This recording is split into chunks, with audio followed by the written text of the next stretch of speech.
So those were some of the skills, and the character, I actually went ahead and I looked through all A through Z, and I wrote out character qualities for each letter, just so that I have a little bit of focus and intention.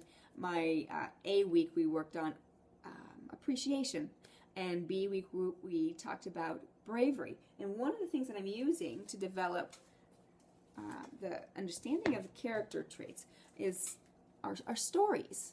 What gives a picture better than a story for a little kid especially? So some of the things I'm using are Children's Book of Virtues, and then there's also the full, it's pretty fat. So you have a little bit more selection here, but then the children's has nice pictures. So those are some of the things we pull from to explain bravery. Anyway, so that's what we're doing there, because even though I want them to know a lot of things, what's just as important, if not more important, is I want them to know how to live with other people and do what they need to do to live in a healthy way. Okay, now exposure. What I mean by that is just showing them whatever we had available. So, for example, we had a boat book, and it is kind of falling apart, but it showed different types of boats and different aspects of them. They made little walnut boats and little toothpick sails, and then they had boat races with them, and when they were finished, I knew it was just going to become trash, so I kept the sail, put it in their binder. They have a little piece to keep and remember, and it's kind of organized. We talked about bridges. I had this good book from the library and read about different types of bridges all around the world that are really interesting. They made an edible bridge, and they got to eat it afterwards, and we went to a local little pond. We walked, and they were able to walk over a bridge and enjoy it, and so now they appreciate bridges more. And the reason I like to show them all sorts of different things is because they realize that things don't just happen. They're more responsive to what's around them, that somebody came up with a system to do that. I did show them a little video on Nutcracker and some ballet. So Nutcracker and Swan Lake, they got to enjoy that and hear the music. It's beautiful. We went on some field trips. We have annual passes to the Huntington Garden, so they were able to go see the Blue Boy painting and sit there, and I was able to explain to them some of the fun techniques that the artist used when painting that. And pretty much there's no end to what you can do with any letter, really. You can blend it in different ways. We didn't get to the brain. It would have been fun to go into that a little more in depth, but we have to keep moving on at some point. They'll get into more strategic, systematic study as they continue to get older, but blood would be fun. I could bring that in during the SC week for the circulation system, or I didn't get to bones. That's a great one. So we'll bring that in during S week, maybe the skeleton. So you see, it's really flexible. You can just work with what you have, what time you have, what items you have around. And let me give you, a couple other things. So they had the arts and crafts store boxes. These things are less than $2. They got beautiful boxes. So they were able to put the pictures. They might paint them, or they might just keep it all natural, and they could put their things in there. So once again, it's things that will be helpful or useful for them, not just simply something for the sake of nothing. Skills are things that they can keep. We did, of course, listen to Bach and Beethoven, just CDs from the library, and we learned about Braille, Louis Braille, and what he developed.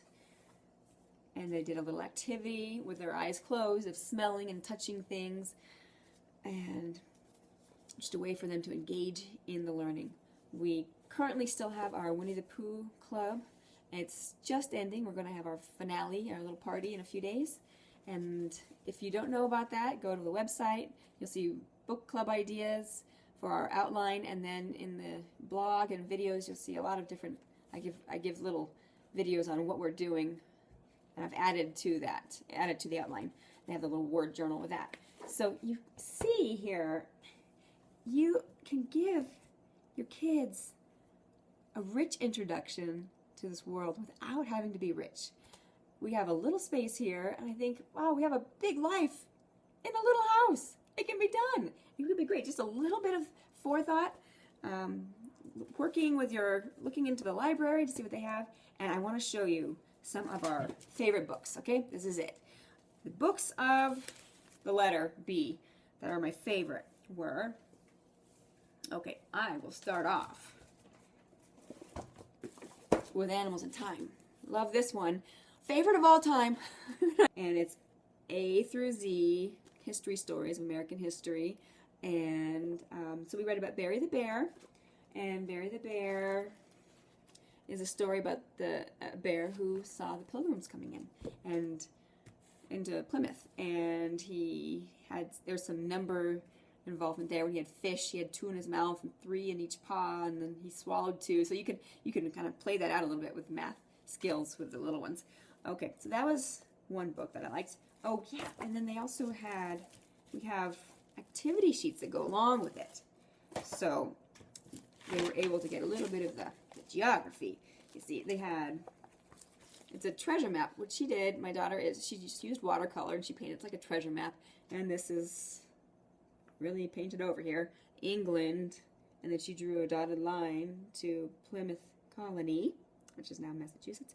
And she was able to see the Atlantic Ocean and where these places were. And then she did a coloring sheet for Barry the Bear. And okay, so that was the first book, Animals in Time, and it goes really well with this, one of my favorites, Blueberries for Sal. It's great. It's about a bear and blueberries, and Barry the Bear happened to love blueberries also. Another book that I liked was Underground by David Macaulay. If you don't know about this author and artist yet, you have to check out his work. The pictures are fascinating.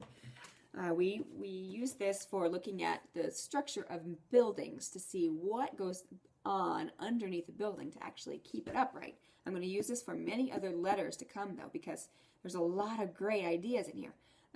Fire hydrants and sidewalks and all these things that are all around us, and kids they might not know how they work. And when they're aware of how they work, they appreciate them more. Another of my all-time favorites. Can you see this? Beatrix Potter. This one is a complete set. I think there are 23 stories. A lot of the sets of her stories just come with 16. Try to get one with all of them. That's about all I'm going to say right now.